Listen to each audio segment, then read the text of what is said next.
Hello to everyone, welcome to KC Kukeja commerce academy. कैसे हैं आप सभी? होपफुली आप सभी अच्छे हैं और जो अपनी प्रिपरेशन है उसको काफ़ी अच्छे से कवर कर रहे होंगे। सो गाइस, यहाँ पे मैं आप लोगों के साथ में business environment and international business के पीवाईक्यूज को कवर कर रही हूँ। सो यहाँ पे हम लोग अपने दिसंबर 2010 के पीवाईक्यूज को कवर कर रहे हैं।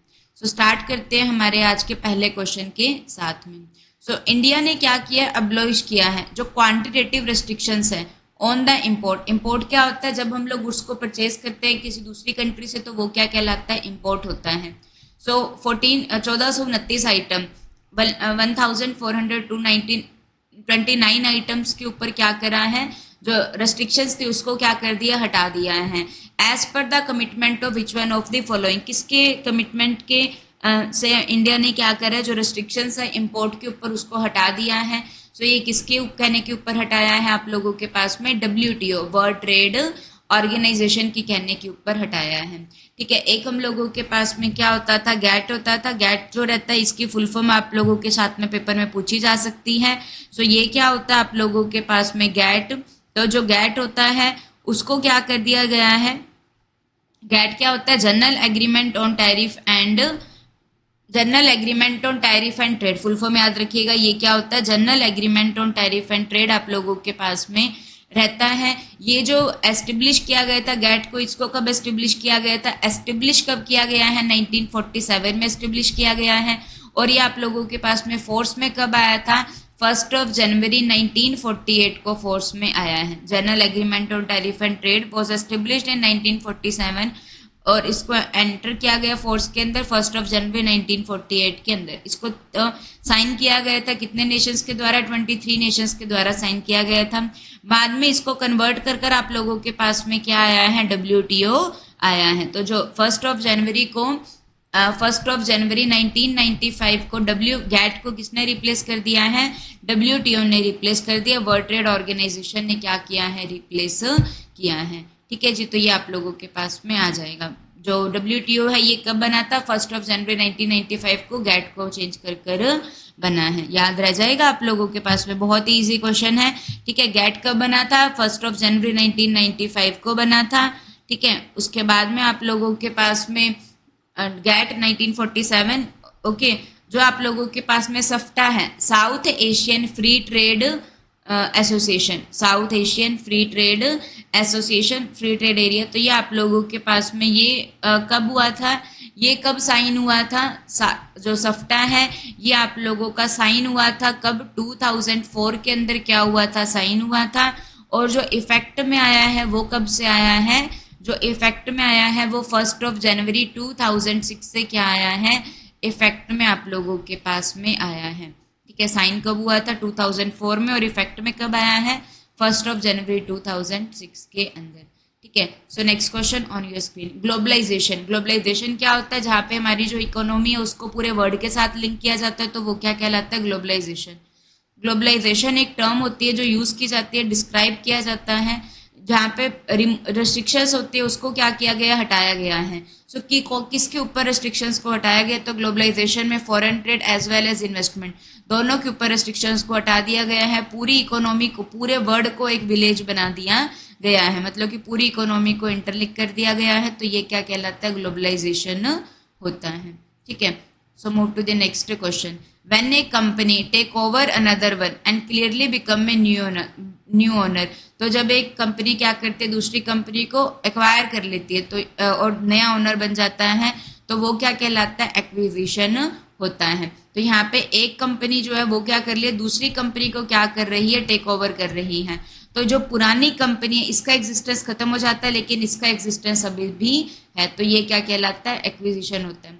मर्जर क्या होता है? जहाँ पे क्या हो जाएगा? जो दो ओल्ड कंपनीज होती हैं वो दोनों ही ओल्ड कंपनीज खत्म हो जाती हैं और उसकी जगह क्या बन जाती है? एक न्यू कंपनी बन जाती है। तो ये क्या कहलाता है?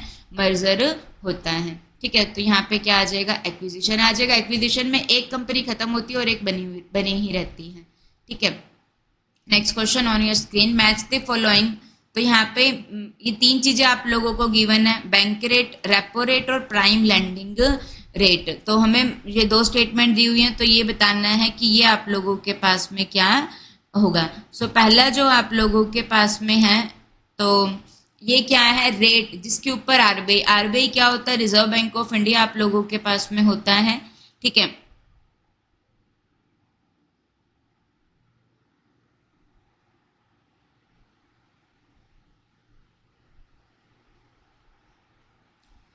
RBI reserve bank of India हमारी कंट्री का क्या है, सेंट्रल बैंक है। तो ये क्या करता है, लोन प्रोवाइड करता है किसको, कमर्शियल बैंक को, बाय डिस्काउंटिंग द बिल। तो रेट जिसके ऊपर आरबीआई क्या देता है, लोन देता है, किसको लोन देता है, कमर्शियल बैंक को क्या करता है, लोन देता है बिल को डिस्काउंट कर कर। तो ये आप लोगों के पास में कौन से वाली रेट होती है, जिसके ऊपर बिल को डिस्काउंट किया जाता है, ये क्या होती है, बैंक रेट होती है, ठीक है। और रेट जिसके ऊपर आरबीआई बोरो करता है कमर्शियल बैंक से, आरबीआई कमर्शियल बैंक से बोरो करता है, तो ये आप लोगों के पास में क्या कहलाती है, रेपो रेट होती है।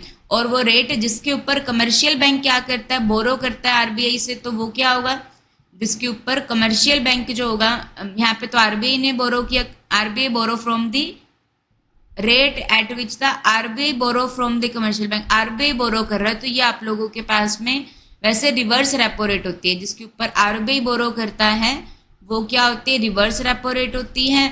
और जिसके ऊपर कमर्शियल बैंक बोरो करता है फ्रॉम दी आरबीआई, तो ये आप लोगों के पास में क्या कहलाती है, रेपो रेट होती है, याद रख लोगे। तो रेट जिसके ऊपर आरबीआई लोन दे रहा है कमर्शियल बैंक को बाय डिस्काउंटिंग द बिल, सो वो क्या होती है, बैंक रेट होती है। और रेट और एक आप लोगों के पास में क्या रहती है, प्राइम लेंडिंग रेट रहती है। तो प्राइम लेंडिंग रेट वो इंटरेस्ट रेट होती है जो बैंक चार्ज करता है अपने जो मोस्ट क्रेडिट वर्दी कस्टमर्स होते हैं, मतलब कि ये वो इंटरेस्ट रेट होती हैं जो बैंक के मोस्ट क्रेडिट वर्दी जो कस्टमर्स होते हैं ना, उनसे चार्ज किया जाता है शॉर्ट टर्म लोन के ऊपर जो इंटरेस्ट रेट, उसको क्या कहा जाता है, शॉर्ट टर्म लोन के ऊपर जो इंटरेस्ट रेट चार्ज की जाती है किससे, मोस्ट क्रेडिट वर्दी कस्टमर से, सो ये क्या कहलाता है, प्राइम लेंडिंग रेट होता है, ठीक है। तो ये क्या रहता है आप लोगों के पास में, प्राइम लेंडिंग रेट होता है, याद हो जाएगा।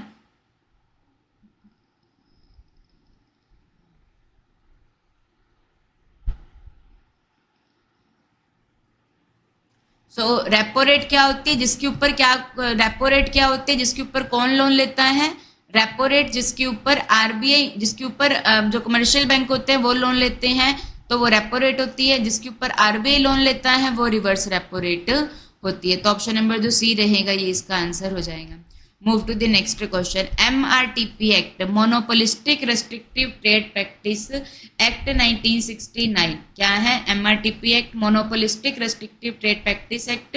तो इसको अब्लॉइश कर दिया गया था कब, 2002 के अंदर। और इसकी जगह पर, एमआरटीपी एक्ट की जगह पर हम लोगों के पास में क्या आ गया है, कंपटीशन एक्ट आया है, कंपटीशन एक्ट 2002 आया है एमआरटीपी एक्ट की जगह पर, ठीक है। Move to the next question, foreign exchange and foreign currency, foreign exchange होता है, ठीक है, और फॉरेन करेंसीज होती हैं, वो इंडिया में किसके अकॉर्डिंग गवर्न होती है, तो फॉरेन एक्सचेंज और फॉरेन करेंसी जो होती हैं वो फेमा के अकॉर्डिंग गवर्न होती है, FEMA act, foreign exchange management act. इनके ईयर भी आपसे पूछ सकते हैं मैच द फॉलोइंग में, तो याद रखिएगा फेमा का जो एक्ट है वो उसका ईयर क्या है, foreign exchange management act 1999। SEBI, securities exchange board of India, ये बना कब था आप लोगों के पास में, स्टेब्लिश कब हुआ था, 1988 के अंदर हुआ था, बट जो इसका एक्ट है वो क्या है, SEBI act 1992। Banking regulation act, ये आप लोगों के पास में क्या होता है, जो बैंकिंग रेगुलेशन एक्ट है ये आप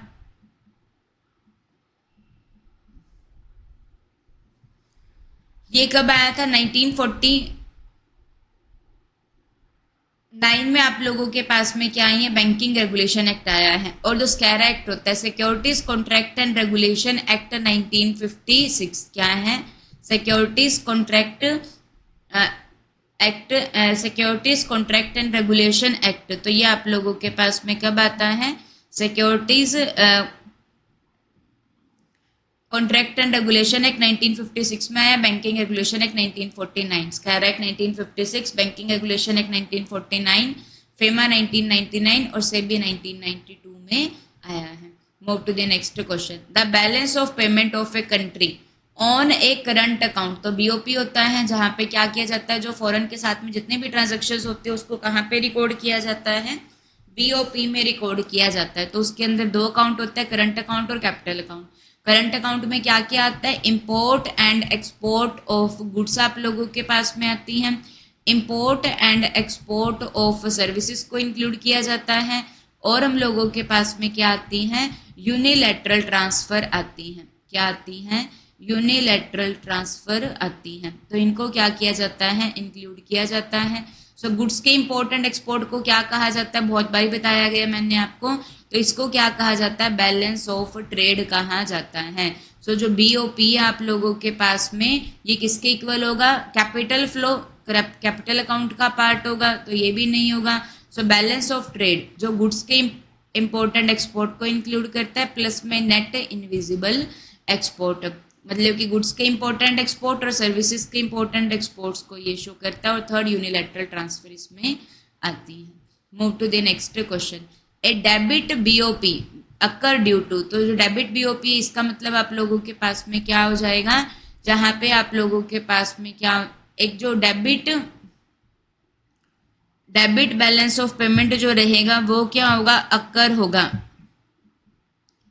बीओपी क्या होता है ये आप लोगों को बहुत अच्छे से क्लियर है। जो क्या शो करता है, इंपोर्ट एंड एक्सपोर्ट को क्या करता है, जो इंटरनेशनल ट्रांजैक्शंस होती है हमारी कंट्रीज की, उसको क्या करता है, ये शो करता है। ठीक है,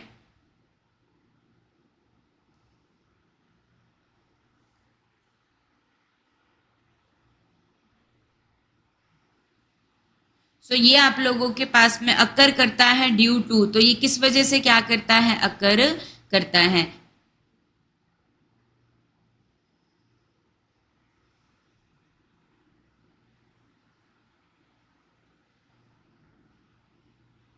सो डेबिट जो बीओपी होता है ये आप लोगों के पास में क्या होता है,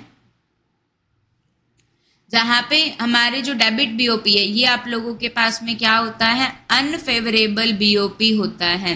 डेबिट वाला जो बीओपी होगा वो क्या हो जाएगा, अनफेवरेबल बीओपी होता है। और जो अनफेवरेबल बीओपी होगा वो आप लोगों के पास में कब होगा, जब क्या हो जाएगा,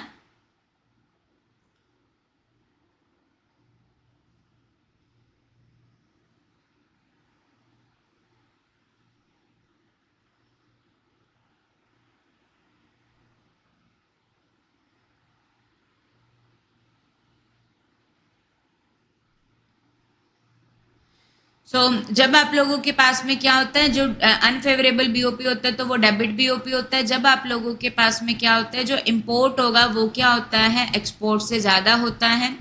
जब इम्पोर्ट जो रहता है वो एक्सपोर्ट से ज़्यादा होता है, तब क्या होता है, अनफेवरेबल बीओपी होता है। और इम्पोर्ट ज़्यादा होगा तो जहाँ पे हाई इम्पोर्ट है और जो लो एक्सपोर्ट है, तो इस केस के अंदर क्या होता है, डेबिट बीओपी अकर होता है। तो जो ऑप्शन नंबर डी रहेगा वो इसका आंसर हो जाएगा। जो डेबिट आप लोगों के पास में बीओपी होता है इसको क्या कहा जाता है, अनफेवरेबल। तो ये अनफेवरेबल जो रहता है वो आप लोगों के पास में कब होगा, जब क्या हो जाता है, जो इम्पोर्ट होंगे वो ज़्यादा हो जाएंगे, इम्पोर्ट जो है वो कम हो जाएंगे और एक्सपोर्ट ज़्यादा।